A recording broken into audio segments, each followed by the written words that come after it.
Salutare! Astăzi m-am apucat să curăț cuptorul electric care era super pătat de grăsime arsă, foarte multă grăsime arsă pentru că și gătim foarte mult. Nu știu, am încercat tot felul de substanțe recomandate pentru cuptoare care să nu fie abrazive, să nu zgârie vopseaua, care să nu știu, atace elementele astea metalice din interior. Niciun succes. Cuptorul, nu știu, și-a agravat situația. Astăzi am încercat cu pastă de bicarbonat și cu oțet. În fine, am făcut întindere la mâna dreaptă, tot în ideea de a nu zgâria foarte tare suprafața asta emailată.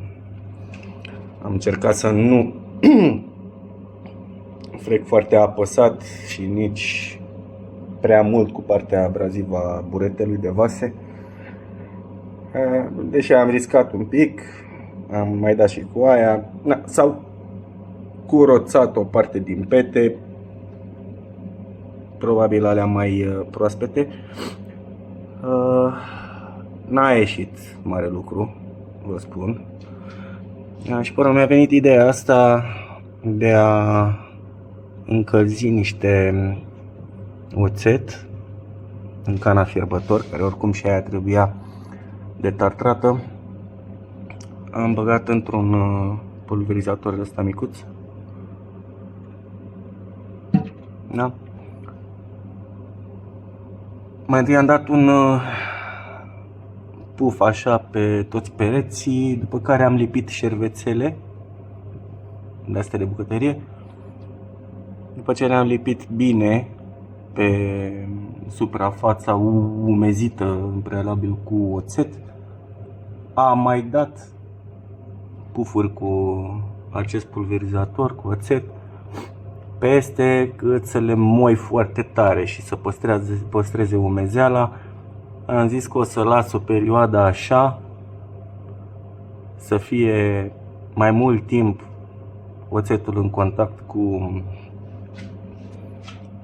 petele alea de arsură, de grăsime veche și arsă, și poate înmoaie. Nu știu, o să văd. Cred că stau așa șervețele astea de vreo mai bine de jumătate de oră. Acum le-am umezit din nou și cred că mai las încă vreo oră. Am să le dezlipesc, să văd ce este sub ele și poate mai dau o dată puțin cu buretele. Presupun că va mai trebui insistat un pic. Să vedem ce Dumnezeu iese. Îmi pare rău că nu am filmat și cum arăta înainte cuptorul, dar vă spun că arăta foarte rău. Adică era totul numai grăsime. Nu știu, aici e bine, de exemplu. Da? Și acolo e ceva arsură.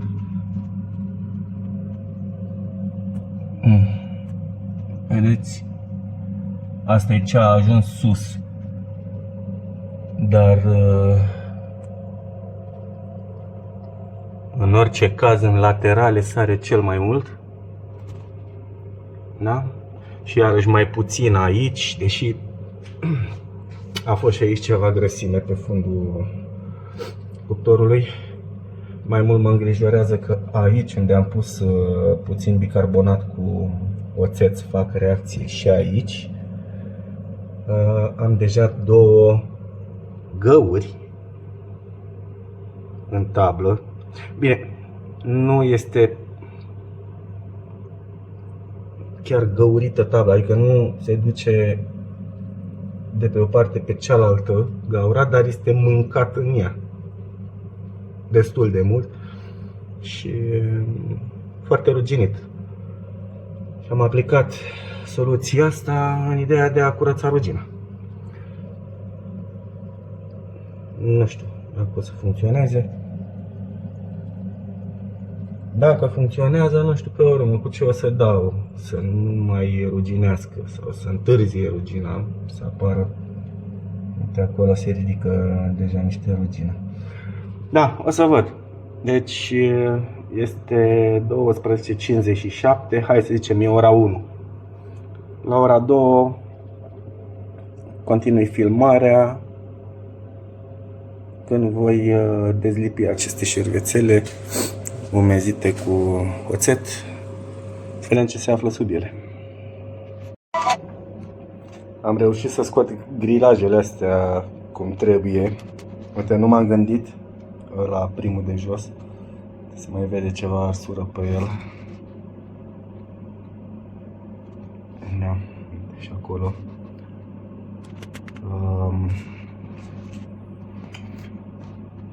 Nu m-am gândit de la început să le tratez pe toate la fel. Grilajul l-am spălat standard în chiuvetă cu detergent de vase. N-a ieșit ce trebuie. Uite. Da? Oricum arată mult mai bine decât era. În schimb, rafturile sunt impecabile. Sunt ca noi, scoase din cutie. Da. Le-am spălat la fel. A, uite acolo. Aha. M-ați prins. Da, ăla e tot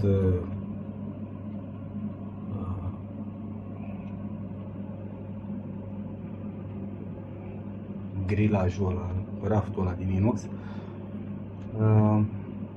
Dar ăsta, stai, da, uite, aici am ratat 3 puncte astea. Altfel au ieșit impecabile. Da? Tot la fel, fierte cu oțet și apă. Arată senzație. Da. Și urmează să scot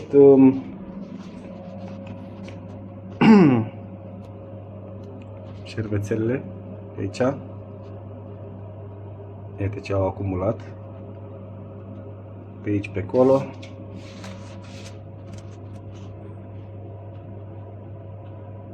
Vom vedea împreună ce ești. Nu știu, vedem. Mai stăm puțin. Deci cam așa este după ce am dat șervețelele alea jos. Da?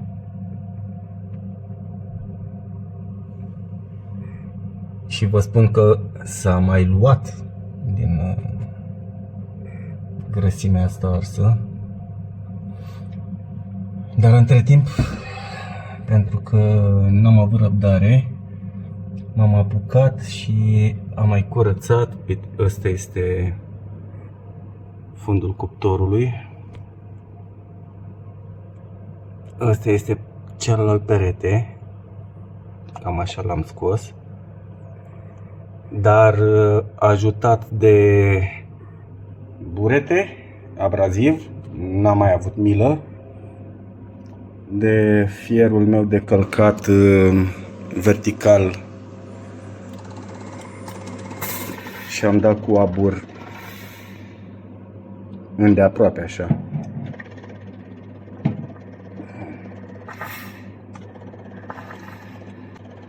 În speranța că mai moi un pic din grăsimea aia. Și am frecat de mi-au sărit capacele. Da?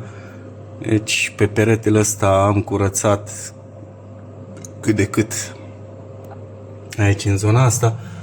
Și mai am ultima zonă asta. Bine, și pe acolo nu știu cum ajung acolo. Cum pătrund eu acolo cu mâna mea de Hulk.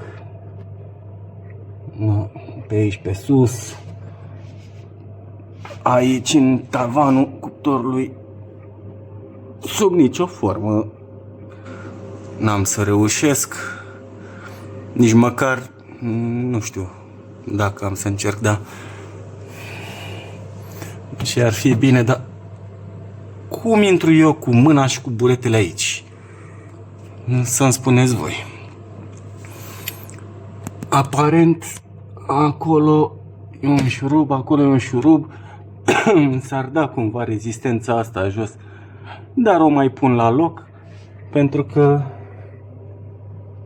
uite cum arată gaura asta de fixare a grilajelor. Uite-o și pe asta. Sunt super ruginite și terminate. Uite și șuruburile de aici de la evacuare cum sunt de ruginite și de coclite.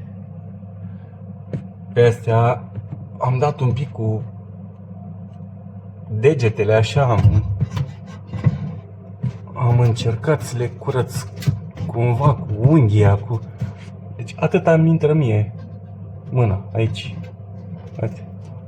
Fix atât. Cum aș putea eu să bag buretele aici? N-am cum. Și aici la fel. E dacă două degetele mele ocupă atâta spațiu, cum am să bag eu? Uite atâta. Ăsta e buretele, ăsta e spațiu. Cum frec eu aici? N-am cum. Da, și mi-e teamă că dacă desfac șuruburile astea, găurile alea vor fi... Hai că am scăpat telefonul. Găurile alea vor fi destul de avariate și nu voi mai putea pune holșuruburile astea la loc. Că de fapt sunt holșuruburi, nu sunt șuruburi. Astea. Da?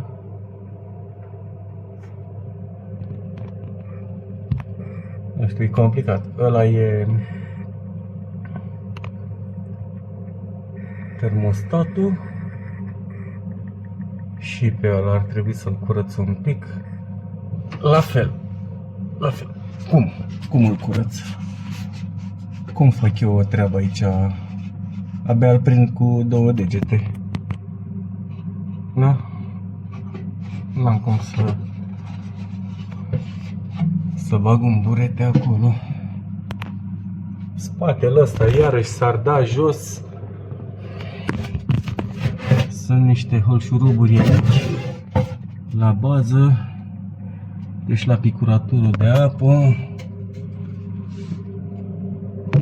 Uite-l pe ăsta cum arată.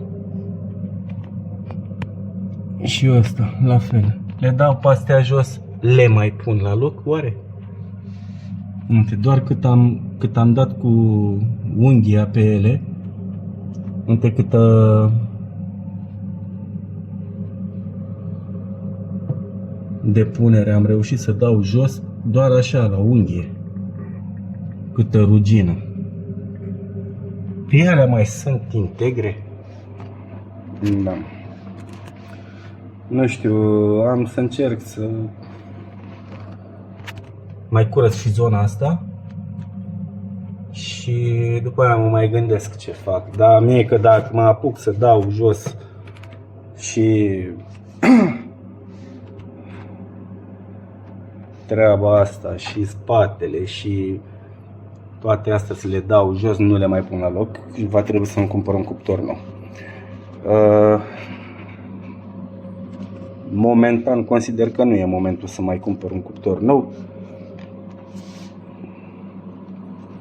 Cam așa arată setup-ul meu de curățare a cuptorului. A ieșit ce a ieșit, nu știu. Vedem finalul împreună mai încolo. Da, știu,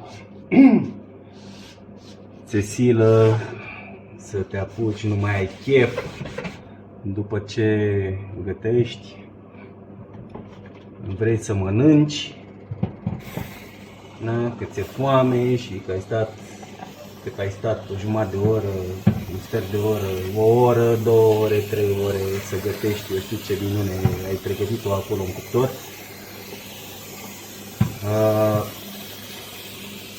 Scoți mâncarea, vrei să mănânci fierbinte, după ce ai mâncat, ai băut un pahar de vin sau o bere sau nu ai băut nimic, în fine, nu contează chestia asta, aspectul ăsta. Dar după ce ai mâncat, vrei doar să strângi vasele de pe masă, să le arunci în chiuvetă, nu știu, unii le mai spală imediat, gen nevastă mea. Eu prefer să le las pentru următoarea zi sau pentru mai târziu după ce mă relaxez un pic, da? Ideea e asta, că după ce mănânci vrei un pic de relaxare, știi? Și dacă te relaxezi suficient și te întinzi în canapea și aprinzi și televizorul și găsești ceva mișto sau, nu știu, îți pui un film, că aia vrei să te uiți la un film anume sau l-ai găsit întâmplător și vrei să-l vezi, nu mai speli cuptorul, nu? Și lași și toată minunea care ieși din carnea aia sau din ce Dumnezeu ai făcut-o acolo, se lipește pe pereții cuptorului și uite ce mișto este să-l cureți la ceva timp. Ok, eu nu sunt genul care nu a spălat niciodată acest cuptor. Cam la 3-4 mâncăruri făcute, să zicem, sau 3-4 folosințe, îl curăț cât de cât acolo. Niciodată n-am făcut-o așa în detaliu. Și pentru că n-am făcut-o niciodată în detaliu sau pentru că nu l-am curățat de fiecare dată după fiecare mâncare făcută, am ajuns să fac treaba asta. Cât ziceam că era ceasul când am început filmarea? 10, nu? Sau pe acolo, undeva, nici nu mai știu, mi-am pierdut și creierii de atunci. Cam de pe atunci înmoi cuptorul, curăț cuptorul, tapetez cuptorul, aburez cuptorul, da? Am aplicat toate metodele posibile și imposibile ca să-mi vină mai ușor și să fie mai practic și să reușesc mai simplu să curăț asta. Deci m-am îmbătat de la atâta oțet. 2 litri de oțet am consumat azi, pe care i-am inhalat pe toți. Eu, singurel aici, și câinele, care, da, suspect, doarme foarte mult. Dar asta este ultima bucată din cuptor pe care o mai curăț. Și de aici încolo să-mi fie învățătură de minte. După fiecare folosire ar trebui să-l curăț. Mă doare și mâna asta, mă doare și mâna asta, mă doare și ceafa, mă doare și mijlocul, spatele, mă doare tot. Da. Ce să zic? În primul rând, ăia care sunteți mai atenți, fiți atenți în continuare, ăia care sunteți ca mine, nu mai fiți ca mine. ca voi. Să curățăm cuptoarele astea, că deși au curățare automată chipurile, cum e ăsta al meu, becul ăsta, nu știu ce serie e, în fine. Am un beco, nu e ultima răgălie, cu recipient de apă, cu spanac la tavă și promite că și funcția asta de curățare automată funcționează. Ba, nu funcționează atâta cât ar trebui. Și că trebuie să facem noi munca în locul lui. Și vreau să vă spun că este o grămadă de muncă.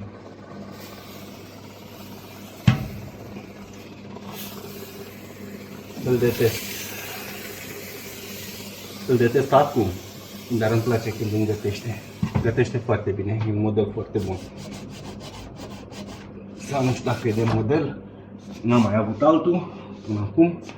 E primul cuptor electric de genul ăsta pe care îl dețin și pe care l-am folosit. E genial. Face totul cum trebuie, dar, bă, frățioare, e muncă în sensul ăsta. Să-l cureți,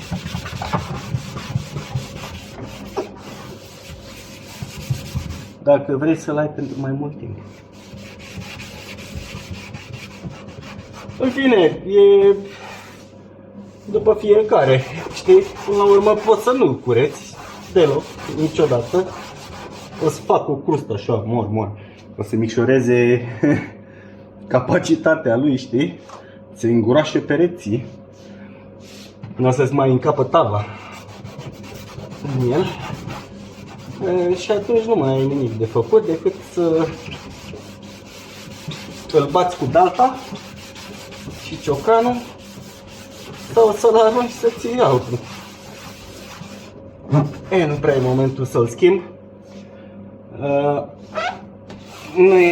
N-a fost nici chiar momentul să îl bat cu dalta și ciocanul. Nici pe departe să-l arunc. M-am chinuit să-l scot așa cum îl vedeți. Iasă. Facem o... Da, în fine, mai e mizerie din asta. Hai să iau un șervețel uscat.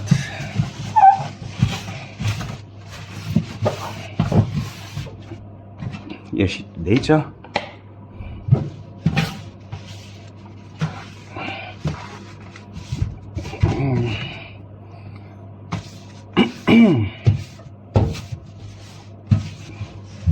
Ne-au mai rămas niște chestii, niște treburi. Dar uite-l cum arată. Arată cum nu arata înainte să mă apuc de el. Da, apropo, renunț să mă apuc de partea de sus. Nu am ce să-i fac. Nu mai am timp, nu mai am chef, nu mai am răbdare, nu mai am mușchi. Mai sunt resturi de astea de la burete, de la șervețele, de la ce am mai dat eu pe aici. Oricum e curat, e lună. Pe acolo pe unde am insistat, clar e curat. Pe acolo pe unde v-am spus că nici măcar nu o să mă mai stresez, rămâne așa. Poate data viitoare, dar nu cred. Uite, asta este pat de rugină, vă spuneam mai devreme, în prima bucată a filmării, că am două găuri. nu sunt efectiv găuri, dar mi-am mâncat efectiv rugina din tabla de pe fundul cuptorului și așa e. Nu? Păi, ce să zic, asta a fost tot. Asta este noul meu cuptor. Îmi place un pic mai mult decât înainte, deși e același cuptor. Trebuie să curăț garnitura asta, altă bele.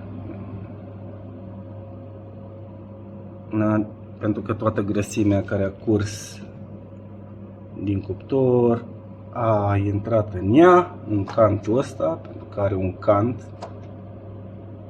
Da? Ea are o concavitate așa. Bine, pe asta am să o curăț mai ușor, urmează. Nu mai stăm să filmăm și chestia asta. Dar oricum, de principiu, asta a fost toată treaba. A durat de la ora 10 dimineața sau cât era, nu mai știu. Trebuie să ne întoarcem la prima bucată a filmării, că atunci am spus la ce oră m-am apucat. Da, eu pe acolo aș zice că era ceasul. Și acum este doar atât. Se merită să te lași pe tânjală și să ajungă cuptorul în halul ăsta și să petreci efectiv o zi întreagă, 2 litri de oțet inhalați, un câine amărât care doarme de atunci. Nu. Ok. Mai am ceva de făcut și